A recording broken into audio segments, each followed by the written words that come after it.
This week we'll be talking about Guerrilla confirming the PlayStation 5 Horizon Multiplayer game, Marvel's Spider-Man 2 coming next fall, Death Stranding 2 is confirmed, and Death Stranding movie is coming from Kojima Productions.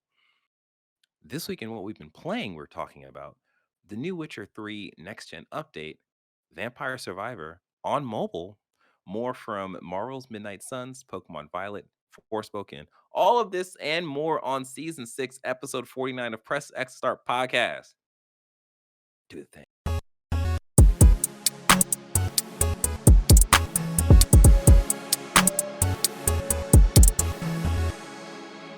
What's up, everyone? I'm your host, DJ, aka Sexy Bad Choices, aka. So Pokemon has this weird like hip hop thing happening in one of the gym leaders, and it's kind of uncomfortable. We'll talk about that. Who else is here? Uh, I am Sean MF Ross, What the MF stand for? Pocket Man, Po, po oh, wait. not Rocket MF Man like Elton John, but Pocket Pocket Man. Man. Oh snap. Oh. All right. Okay. Don't ask. And who else we have? Everyone, it's me, Avery. Consistency is king. Nailed it. All right. Now you know who we are. Press X Start Podcast is a weekly show where we talk about the latest gaming news, review the biggest games, and give you our thoughts on the games we are playing. Our goal is to expand the video game media landscape through an underserved point of view. On YouTube, get our gaming news breakout on Tuesdays, what we've been playing on Thursdays, and the whole thing as a podcast on Friday. If you're watching on YouTube, as I just said, YouTube, you can support us by liking the video, subscribing to the channel, and hit the notification bell. If you are listening, we would greatly appreciate you leaving us a review on Apple Podcasts or the podcast services you are using. Thank you. If you want to join our conversation, you can by joining our Discord at pressx2start.com/discord. Thank you again. Now that If you've done, you're subscribed to our OnlyFans, we also thank you. oh, yes. If you are subscribed to our OnlyFans, thank you for all the tips. We appreciate it. And tell your friends. Tell your friends. Yeah. Not all your friends, just your cool friends. Your cool friends. All right. Now that you've done that and you have joined our OnlyFans, apparently,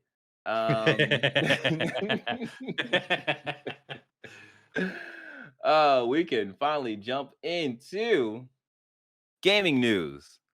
Avery, what's happened in the games news? So, Try.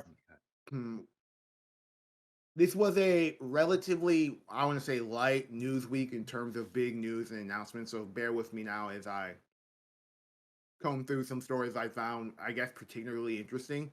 So this first story we have is from Ethan Gotch from Kotaku.com. Guerrilla confirms a Horizon multiplayer game starring new characters. So as we talked about earlier, I want to say months ago, PlayStation was in the process of releasing at least 3 new SKUs of Horizon. That we were getting a Horizon remake for PlayStation 5 using the assets from Horizon 1, which is being made internally at Guerrilla. That there was a online MMO being made by a Korean team with a with a publishing deal with a Korean dev, and that there was a multiplayer Horizon game as well being developed at Guerrilla as well. We got pretty much confirmation from PlayStation that these all exist through a series of very open and public job listings, like on their official Twitter with official like lettering and marketing, like hey man, our official font and art and stuff like that of like jobs for this game. So this is just confirmation that they all exist. We also got some details on the MMO and the multiplayer game, that they are indeed 2 separate games now. The multiplayer game is being made internally at the Guerrilla, and the MMO, which we thought was going to be part of the multiplayer game, is going to be made by a separate dev team entirely. The multiplayer game also is said to have a completely new, different set of characters. So it's going to be set in the Horizon world, but it's not going to be following Aloy and her. I believe the term is Hans, but I haven't read The Witcher in a while, so a group of friends. Yeah. So that is the just confirmation on the Horizon news. I wonder how many people. Like, is this a 2-player or a 4-player or a light live service? I guess they don't call them MMOs. Like how many people can you run into like a the Division environment? I think it depends. It's like the world is populated with like, a set number of people, but Well, then it's I like guess that's like it's servers. Is that the yeah, game service, has yeah. multiple servers, instances that operate on servers Yeah. that like all when you load in, you get put into an instance with a group of other people that are close to you enough in your server. I Yeah. think the multiplayer game is MMO if it's MMO rules when it comes to video games. So it's like you're probably going to have a giant. It's not an instance. It's a giant server with as many people that they can physically populate it without everything crashing and burning. The multiplayer game depends on what school of thought they're running on. Is this going to be strongly influenced by Monster Hunter? Then we're thinking of 4v4 multiplayer things, and Mm. those are the only characters you interact with. Yep. Beyond, I can't remember if Monster Hunter World there was random people running around in your pub world. I don't think there was. So yeah, so it's just those 4 characters, or are they going in a more streamlined class base? Okay, it's going to be 3v3. Yeah. Like, I'm I'm is really Monster hoping Hunter for gonna work? I'm really hoping for the 4-player co-op Monster Hunter game because like Why would I want to? I mean, like, is it just gonna be regular ass people and they have weaker weapons and Aloy, so they're gonna take forever to take down like a Thunderjaw? Why the fuck would I want to do that? I think it's going to be like Wait, we class can play. based. Are we playing the same game? Like Aloy is good in what she does, but she's like not this. Like the only impossible thing she can do is the controlling monsters. With actually, can't multiple people can do that. It's like the only insane thing she does is have the master codes for like Gaia and stuff. For the rest part, it's just weapons that she picks up and she knows how they're good. Weapons that you pick up from other cultures. Like the Right? strongest weapon in the game, it's like a Karja like spear, which is like I putting their get you. What Halo's like, what I'm "Oh, this is saying mine now. is Look, I made what I'm it." saying is how much more are they gonna stretch out the big mob fights? The big You know what mob I mean? fights. Like a Thunderjaw or the burrowing whatever. I don't remember what the hell that Oh shit yeah. was. I mean, I Or the imagine elephant. I imagine it would be a situation where you basically look at endgame Aloy and you break out 3 or 4 classes from that, and then those are the classes you play with, random characters that they create for this game. And then when it comes to I don't the think you do it class based. I think you you don't think do so? it like Monster Hunter, where it's just weapon based. Where if you Yes, yeah, pick yeah, a sorry. I weapon meant I meant and that weapon. Yeah, weapon yeah. chooses your playstyle and you go from Right, there. exactly. Yeah. Yeah, that's what I'm going for. And then in terms I can feel of that. the I think if they plan to have this, after Horizon 2, we know that that screen printer thing still works and Hades is taking the screen printer, Oh, right? That's this. yeah. So, yeah, so we're Not gonna 80, probably yeah. get That's it. Yeah. what So you're probably going to get like they've all but said they're going to have new creatures and monsters in the design. And the yeah, coolest part of Horizon 2 is that it has all Horizon's monsters, but then double that in brand new monsters. So you're probably yeah, going to get more interesting and more dynamic like Monster Hunter s boss designs, or even mhm, yet we're going to take old designs from the other games and just ramp them up and to make them more challenging encounters because until you get to endgame Aloy, most encounters with those type of bosses are, all right, this is a 20 to 30 minute fight because I got to figure out how to take this thing down, which yeah, is pretty yeah. much what a Monster Hunter hunt is. Oh yeah. Yeah. And as much as I loved Monster Hunter World, my biggest critique of it was just the controls. And because that was my first like mainline Monster Hunter game that I played, I wasn't familiar with, the years of improvements on the Monster Hunter controls. So I just came yeah. So I just came to it. I was just like, I don't like any of this, but I'll This deal with is it because I love the trash. idea, And they're right? like, man, you should have played the first one. Look at this noob. But yeah, Monster like Hunter very much feels like just a heavier Souls game. Mm, yeah, yeah, yeah. Yeah, but yeah, I really love the weight behind the weapons in Monster Hunter too. So I'm really really excited for this because I looked at Wild Hearts and I was like, oh, this looks cool, but I still have that hesitance because that's a new franchise. I don't know what those controls are. Where I look at Horizon, I know what Horizon is. I love how Horizon plays, and just to take that, copy that, paste this into this new like Monster Hunter game. yeah. That's it. That's it. But that's only if this whole thing is a Monster Hunter type game. If they do something crazy different, and then it's like, oh well, It could see how easily that just be a goes. division game. True. Yeah, that's what I'm True. saying. It's Yeah. probably some shit like that. Yeah. But how do you stretch that out to have people playing for however long? Yeah. I mean, Sony, the corporation, owns Bungie, who they tap to help with all their live They're service gonna figure content. That's it a out. good I point. feel That's a you. good point. That's a good point. We're about to I have just a can't fathom it. That's all. But I'm yeah. sure they'll come up with something. We're about to No, have a like And I'm traveling sure. Horizon. I will play this game. Like, I'm with Yeah. you. I love Horizon. I will play this game till I get to the end game, and then I will jump ship because I have no interest in forever Grinding. Horizon. Yeah. Grinding for forever Horizon content. Fucking like running a raid. Like, here's the thing. I already do that shit in Horizon Vanilla, and it's so frustrating. I'm not gonna do that in like. I feel you. I feel you. I mean, yeah, I get that too, I'll yeah. check it out. I'll check it out. Yeah. But I think the one thing that saddens me is that if they are looking for developers now, we're Mhm. not getting this game for 5 years at least. I mean, 5 to it 6 probably years. I don't think 5 years. I think maybe because they already have, like, a framework to work off of. Yeah. So maybe This is a 2 years? 2024, 2025 game. Yeah. Yeah. Yeah. Hopefully. And especially, I think it's Hopefully, right, yeah. 2024 makes the most sense if I'm being honest. If I'm reading the tea leaves of Guerrilla, and I could be speaking out of my ass, I think this is a project we've heard about all this year. This is a project that's probably in the works around when Horizon One launched. I I think if they had a team like because we know they're working on Horizon 3.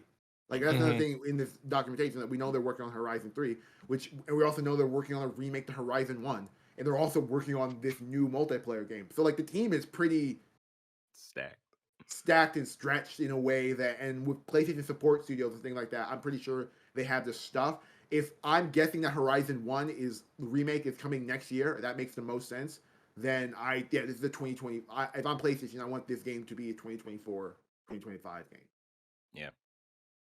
And then we would guess that, like, this year, that PlayStation Live Service game will probably be Factions. I mean, Neil and Naughty Dog have all but said, "Hey, we're gonna be talking about this game next year." Yeah. It's been Last of Us was 2020, right? Last of Us 2. Yeah. Yeah, Then yeah, yeah, it yeah. will Yeah, be about pandemic. Yeah. yeah, it will be about 3 years since that game came out. Uh, I think you'd have to. I'm of the mindset that Factions both isn't is firmly given a showcase next year, and then is playable next year. I'm thinking like somewhere Yeah. in the summer. Okay. That makes sense. I think that makes sense, yeah. Yeah. Our next story is you're staying off Kotaku. This is from Kenneth Shepard. Spider-Man 2 comes to PS5 in 2023, Insomniac confirms. So, PlayStation has been both really quiet and really loud this year in terms of their first party slate and what their future plans are. We've known what their 2023 was looking like since 2020 at this point, Yeah. and they've been relatively quiet because they've been promoting both Horizon and then God of War. So the prevailing question for a lot of fans has been, what's going on with Spider-Man 2? Insomniac has literally said nothing since they showed off that first trailer. And Insomniac all but confirmed in a PlayStation blog, hey, yeah, 2023, fall. That's when we are coming out with Spider-Man 2. So this story is pretty much just encapsulating that, hey, you're getting Spider-Man 2 in 2023. That's so I'm with it. Definitely, definitely. That's another game that I just can't wait. Like, playing the first Spider-Man, Midnight. even yeah, right? I think I'll actually pre-order that before the day before it comes out. That's the kind of honor that I will That's very give this game. progressive of you, DJ. Thank you, I'm trying my best. I'm trying my best, This fucker doesn't normally pre-order shit until 11:55. What's the point, DJ? What's the point? It's my own soul, it's my own version of Dark Souls, you know what I mean? Hope your internet cuts out one day. But yeah, like, I am totally looking forward to Spider-Man 2. Yeah, yeah. So, fall can't come any sooner, or maybe it can, if depending on the schedule of 2023, which is going to be stacked. But yeah, Okay, cool beans. Our next story is more in line with our current Activision Blizzard. V Microsoft, not V, X cross Microsoft situation. This is sort of a tandem story, and it's just more I guess noise has been shouted out into the ether about this story. So it's nothing major, but just whatever. So our first story is from VGC. This is from Jordan Midler. Call of Duty on Game Pass would have a notable impact on subscriber numbers, analyst claims. Uh, so this story comes with the news that in another of its super big concessions to get this deal passed through regulators, that Microsoft has pretty much offered to have uh, put Call of Duty on PlayStation Plus. They're like, hey, PlayStation, we will put this on PlayStation Plus. PlayStation has once again remained quiet. Has remained quiet about accepting this deal, which is it's pretty much because any acceptance of any one of these deals, if PlayStation aim is to stop this entirely, any acceptance of any of these concessions now would be an acceptance of, hey, Microsoft's biggest competitor being like okay with the deal in its entirety, which is not a thing that PlayStation wants to do, and everyone just has to, I guess, everyone in their console warrior pitchfork just has to get over this at this point. But yeah, so what do you guys feel about the offer of PlayStation of Call of Duty on PlayStation Plus?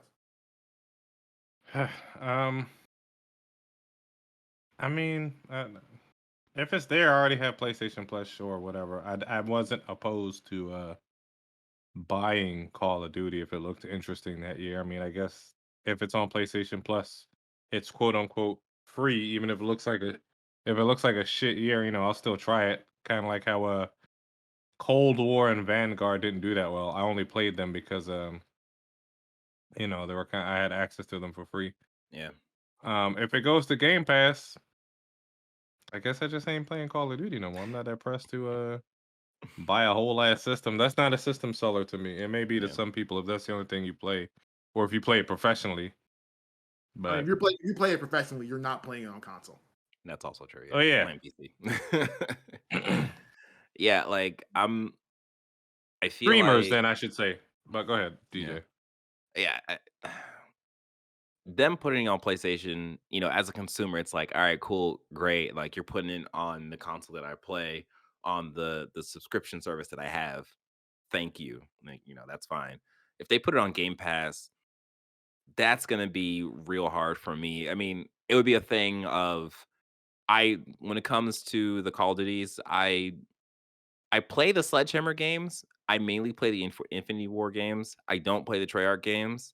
So it would be a thing that I return to, you know, every, you know, 2 to 3 years. free. Yeah, yeah. So it would be a weird. I have a weird relationship with Call of Duty anyways because I don't really engage with all of the games, just like the couple that really the one that I really enjoy. Um Yeah, I mean, I feel like this is literally the last olive branch Microsoft can extend to PlayStation to get this deal to pass. Like after this point, it's just like, all right, well, I guess They I'm know gonna have it's to not an start. olive branch though. Well, It's an olive that's my branch. that's my thing. I like all we know is that they've offered to allow this game to be on PlayStation Plus. Are they offering it to be for free? Yeah, Is that's true does too. Sony have to not pay them to put this on their subscription service, or is Sony Yeah, having to pay? And in that yeah, point, one of the big things that prevents games of any real value of being on these subscription services, especially day one, is like how much it would like cut into the actual sales, and thus yeah, the amount of money you would have to pay to actually get this on there. So like, how yeah, much money are we talking about for Call of Duty, the best-selling game, to be on their platform? And then PlayStation Plus, let's just keep it a stack, is not a brand new game subscription service. Yeah. So right. it doesn't even fit their like their Sony has built it as a sort of library and way of managing Storage kind portfolios of. Yeah, for situations like these games no longer really have any real value brand new, so we can put them here and you as a platform holder will extract more value than if you were just letting it sit down because we have to pay you a certain amount. So it's an interesting thing where I don't necessarily think is a good. from a PR standpoint, it is a fantastic deal for Sony Yeah. because it's like, oh man, we have Call of Duty and everyone can play it. But it's like I'm also looking at it from like that would easily cut into the amount of money that Sony would make off Call of Duty because they're not getting Mhm. that $70 sale instantly and they're paying a large. It's Or the cut of the microtransactions. well, they'll get the cut of the microtransactions. That's neither here nor there. Mm. But like, I don't know because I'm not in the ecosystem how much of Call of Duty's revenue is microtransactions, especially with the way they release year after year, microtransactions for the ongoing game, or the $70, $90 everyone pays up front.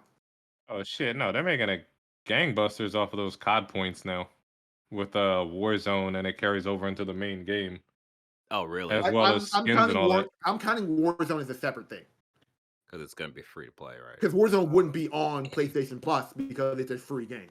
Yeah. What I'm saying is the COD marketplace, anything you buy, as far as my understanding, it applies to the main game as well as Warzone. Mm.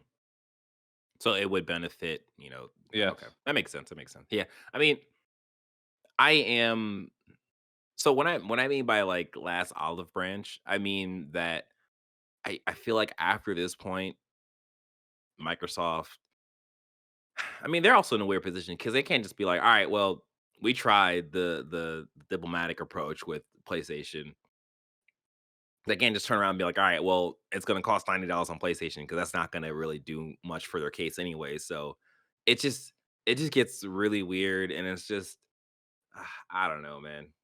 I don't know. Yeah, I mean, but if it's free on PlayStation Plus, like that's fine with me. That works for me. But I guess we'll see what happens. Okay. There is another story that goes in concert with this, but I'll fucking go. Let's go for it. We've got fucking Mhm. time. This is from IGN. This is from Ryan Dinsdale. Microsoft exec says Xbox Activision deal is fair because PlayStation has way more exclusives. This story is only here to dunk on Microsoft because I think this is a cap statement that once again shows their ass in regards to how they've been fostering their teams for this long. But I want to be charitable about this conversation. But Mhm. Jordan's not here to give his take on this, so this I'm so take this with a grain of thought, a grain of salt. But I think once again this is a thought mouthpiece thing designed to set ablaze an argument that has no real bearing if you look at it from a real understanding of the industry. Yeah. Before that E3, I want to say 2018 or something, where they bought a bunch of studios, Microsoft had 5 development studios in house. Mhm. They Right. had Coalition, they had 343, they had Rare, uh, they had Mojang, and I think that's it. And a lot of their development was about we need to make everyone convinced that every game is a Microsoft game through just marketing and presence, which they succeeded on through the 360 generation. And then shit flipped, and then they were relying too heavily on 2 games, Gears and Halo, to sell and weren't really Yeah. diversifying their portfolio. Meanwhile, Well, PlayStation Gears, Halo, and Forza. Forza, yeah, I'm Yeah. sorry. Yeah, Yeah. Forza to diversify their portfolio. And we got to the midpoint, the PS4 generation, and all the work Sony, that one year we laughed where Sony put out 20 exclusives and that did nothing compared to like Gears 3, Mhm. paid dividends when all those teams, all those things they had fostered were able to give them banger after banger after banger and Yep. has created this weird thing where like now when people see PlayStation Studios in front of a game, there's a certain idea of quality of like what this exclusive is. There was Now, also there's also the side of Microsoft, or I guess Xbox 360, when they just dumped a bunch of money into Call of Duty. And like that was a third party game a that looked like it was a first party thing for Microsoft. And it's just Mm. like, hey, like you reaping the rewards of what you sowed in the past, man. Like this is the outcome. yeah, And like I said, me and Sean have talked about this. We don't necessarily, I don't agree with buying the industry in order to make up for your past mistakes, especially when people have been waiting for the last 4 to 5 years for all these studios that you've bought to come with the hits. And Yeah. frankly, with Game Pass, people are willing to give you the leeway to get those hits to come out. Just make those Yeah. games. Why? Yeah. Why was uh fucking Ninja Theory's first game that fucking Bleeding Edge and not Hellblade? Oh yeah. Oh man, I forgot about Bleeding Edge. Oh my god.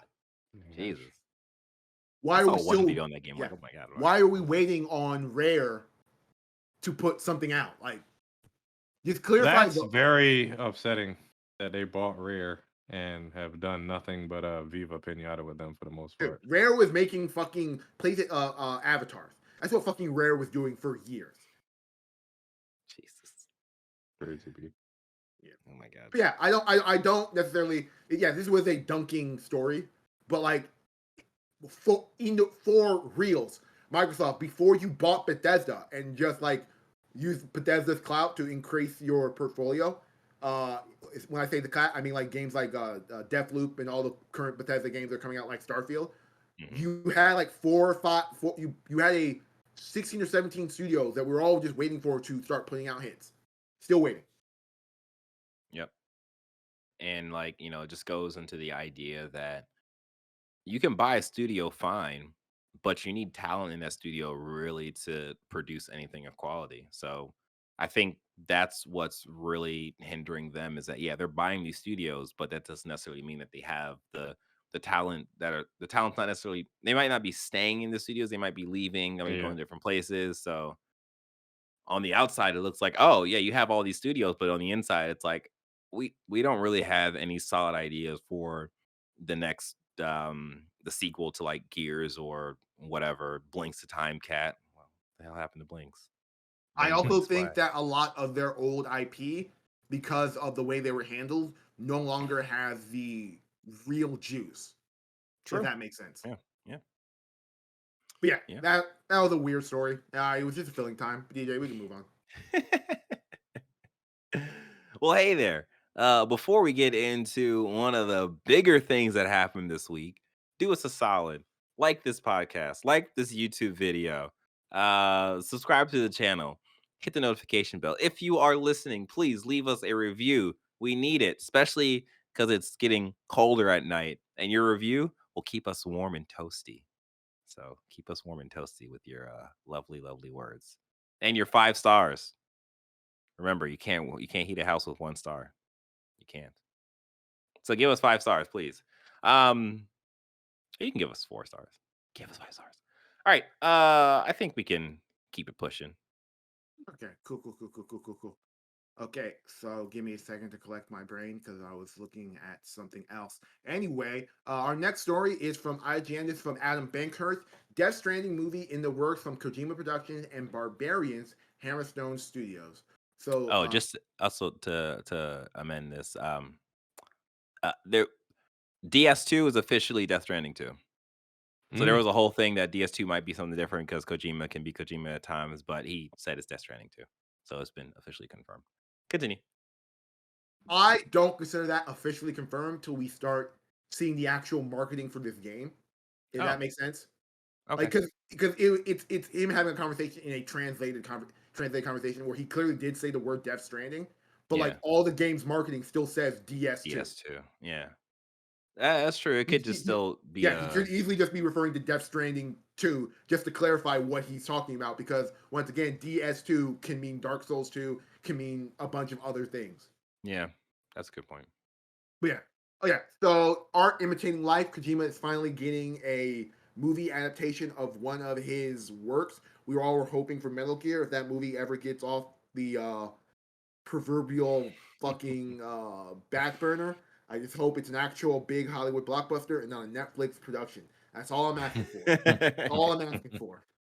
Don't let Netflix make this movie. But yeah, this is as far as we can tell from have you guys seen Barbarian?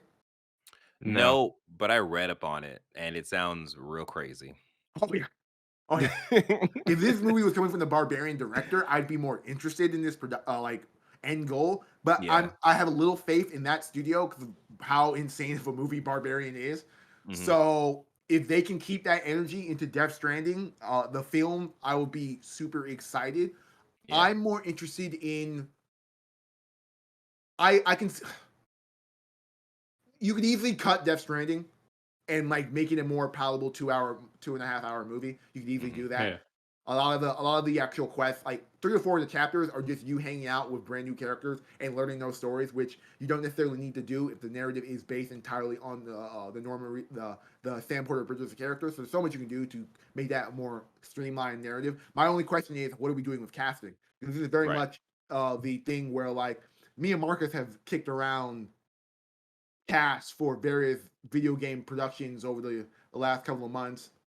And my big thing with Death Stranding is that I could see a brand new cast, but I also think in the greater scheme of things, for the most part, most of the core cast should be the actors from Death Stranding.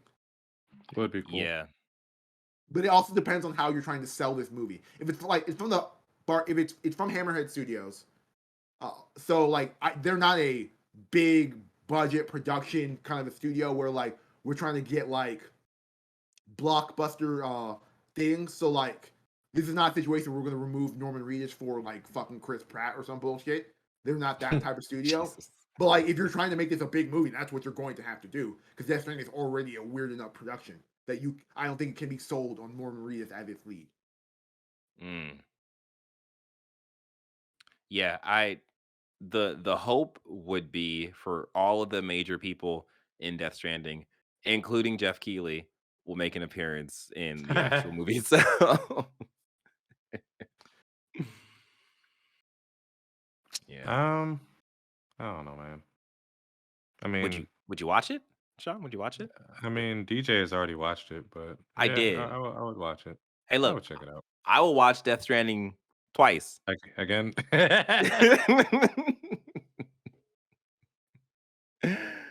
Oh man. But yeah, it would be really cool to see a Kojima, product become a actual like in theaters movie. Who So would you want to direct this? Do you want me to be serious? Yeah. Give me a second, because like I said, me and Marcus already have a cast for a Death Stranding movie already fucking worked out. I was gonna say Kojima himself will direct. DJ, I'm gonna like. Are you showing? I'm gonna send you a link, Send it. and then I just need you to put this on screen, and I Mhm. will fucking. We got time. I will fucking put out my. It's in the. It's in the Oh, video chat. yeah, so people on screen can actually have a visual aid. This is for Okay. audio listeners. An audio visual aid for. So what I'm gonna do is I'm going to play the Death Stranding 2 trailer so I can grab it because right now our stuff is connected to Discord. So a little movie magic. I think somebody did this with Parasite Eve, and I got excited, like, oh shit. Oh, And then I realized, oh, this is a Me and Marcus thing. found this. Well, I found this website. And me and Marcus have been living in it vicariously for the last half a year. That is a perfect casting website for if you want to make casts for various fan casting things. Where like Mhm. it's super easy and intuitive for things. My only real issue is that it doesn't do a good job of localizing like of getting into the minute details of like casting and that You like can't put Y, basically. well no not even the why because you could easily put the why you put a comment this is why I'm casting this person but I'm like no you Wait, can't do Avery, where'd you put the link? it's in the Video podcast chat. video channel Oh. uh Oh. it doesn't do the how do I say this like if I'm looking to cast an Asian actor I can't find an Asian actor who speaks English who is the ethnicity of a type of Asian that I want to find, if that makes sense. Like if I type in Asian, it's going to list me all the Asian actors. regardless of where they're from, and it's really hard to like quantify, like to slim that down into a reasonable list. If that makes sense. Because I'm very much the type of person where, like, if I'm casting someone for a Chinese movie, I want to cast a Chinese cast. I don't want to have a random Filipino person here.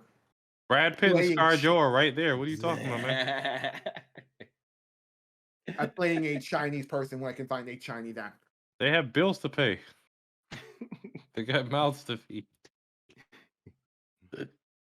Oh my gosh. The Last Samurai. Was that Brad Pitt? Who was that? That was Tom Cruise. Okay. Okay, so we're gonna have to improvise because scrolling doesn't work too well in the OBS thing. So okay, cool. Yeah. So I can't really. Okay, yeah.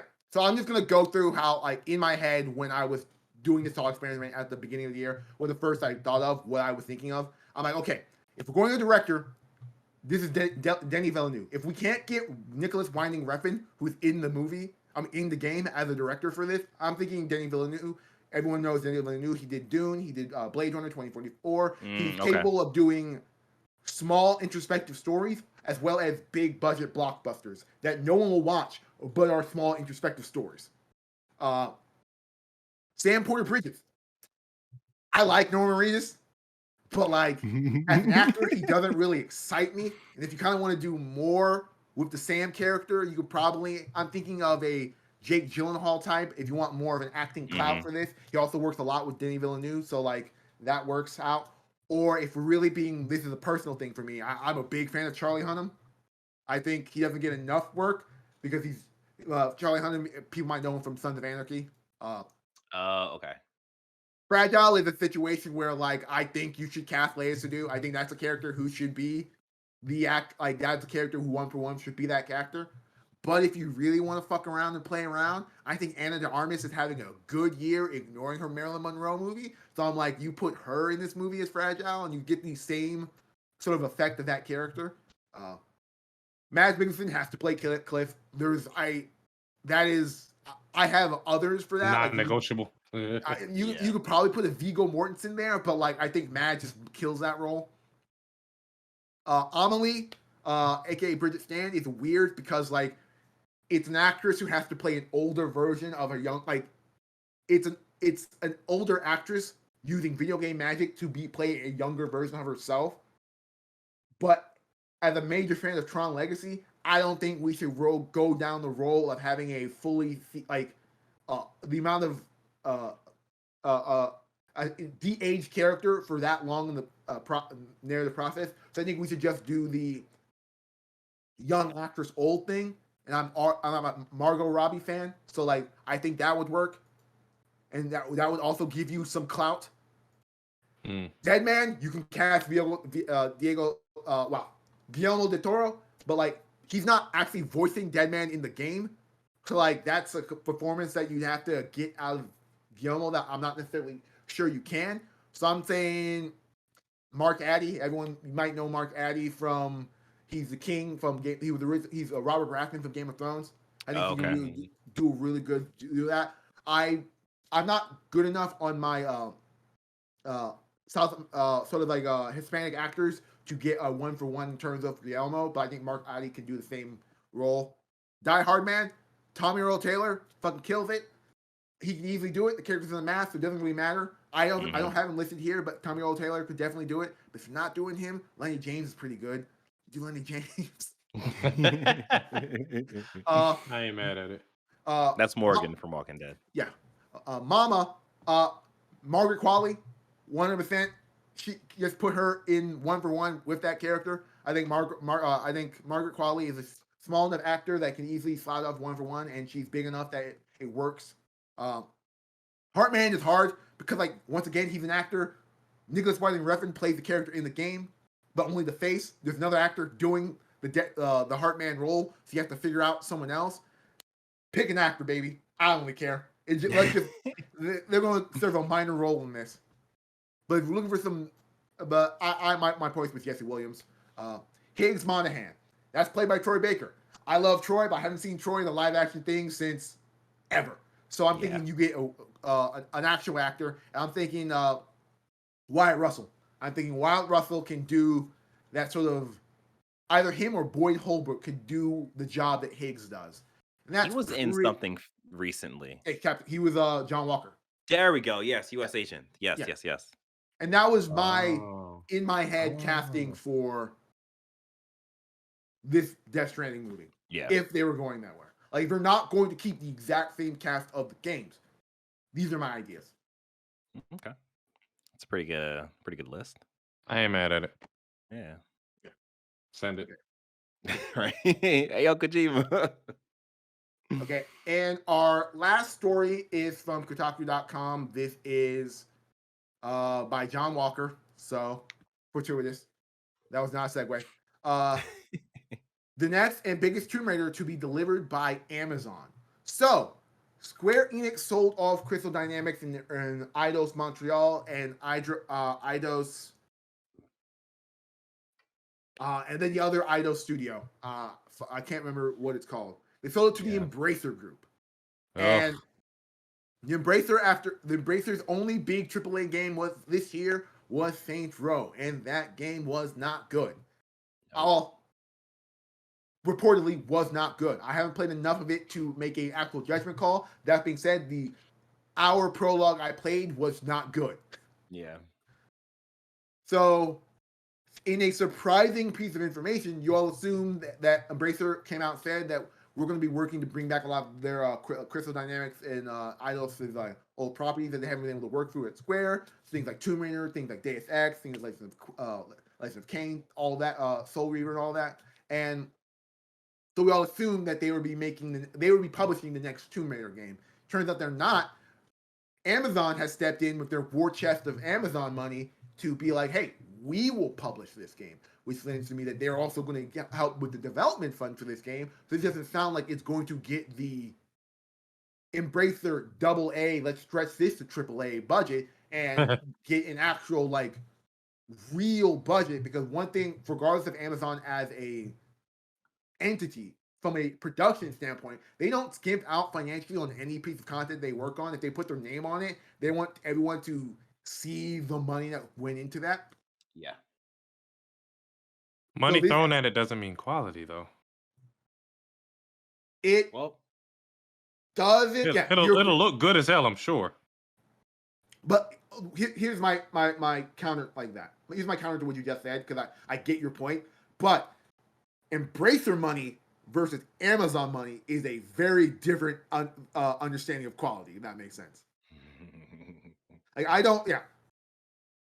I understand, but I mean, what all-star devs are you bringing in to make sure that a game? It's the same. From what I can tell, it's the same team who made the last couple Tomb Raider games.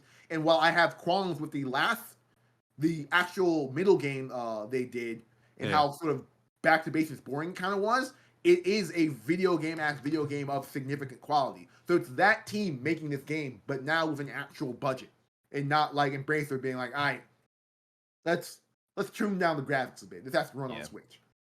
I mean, that's definitely interesting. I think that's giving them probably the best shot in their situation right now. So the hope is that, this turns out of quality. And I really hope that is the case, because I think they probably need a win. I think Embracer needs a win. And I think Amazon needs a win. So this is like Tomb Raider needs a win. Yeah. So I mean, I'm rooting for them. So I think recently in the news, Amazon has been doing this route of publishing games, because this is a quick side note, but a free to play game called Blue Protocol, which was shown a long time ago, that kind of came back, is also being published by Amazon for the States. So it's actually kind of interesting to see Amazon kind of not necessarily switch up, but like take the side of like, oh, we can use the money to publish stuff, and that can get our names into the game industry. So did they develop New World internally? I think so. I believe so. I Yeah. believe New World is an Amazon. I know it's an Amazon published game. I think it is an Amazon Studios game. Yeah. All right. They tried it once and realized, I million mean, New games. World, as far as I can tell, New World just stumbled. It came out of the gate really promising and just stumbled as a live service MMORPG in a world where Final Fantasy and World of Warcraft exist. They didn't take into account economy apparently, because people have been doing some shady shit in the I mean, you game. know what? They probably did take account economy, but they didn't take it as serious as they needed to. Because That's it a is fact. really easy to be like, we'll just have these currencies. They work code wise, but then didn't think of like, oh no, people could actually take Human advantage of the aspect. system. And yeah, exactly. Yeah. Okay, so just to clarify, New World, New World is an Amazon Amazon Games Orange County is who developed New World. They also in a in line with the sort of Tomb Raider project, they also worked with Smilegate, which, if I remember, are the Crossfire team to put out Lost Ark. Mm, And Lost Ark, as far as I can tell, is still a profitable sort of like ongoing game in its genre. yeah. Interesting. Sure, man. All right. Well, that is it for the gaming news. And I hope you enjoyed this episode of Press X Start Podcast. Oh, I started differently. I've thrown myself all for a loop. Make sure, make sure you do the thing we've always asked you to do, which is like the video if you're watching on YouTube, subscribe to the channel, and hit the notification bell. If you are listening, we ask that you please leave us a review to keep us warm at night. Um, yeah. Our plan is to have uh some content for you to keep you warm over the break because it's break time for the industry. So, there might not be much news unless something happens that's huge that surprises everyone and everyone has to get back on their computers and do some stuff. I don't know what I'm saying. Anyway, you keep playing games, you have safe, you take care, and you enjoy the holidays if you celebrate. If you don't, just enjoy the time. Yeah. Have some hot cocoa. All right. Bye. Video.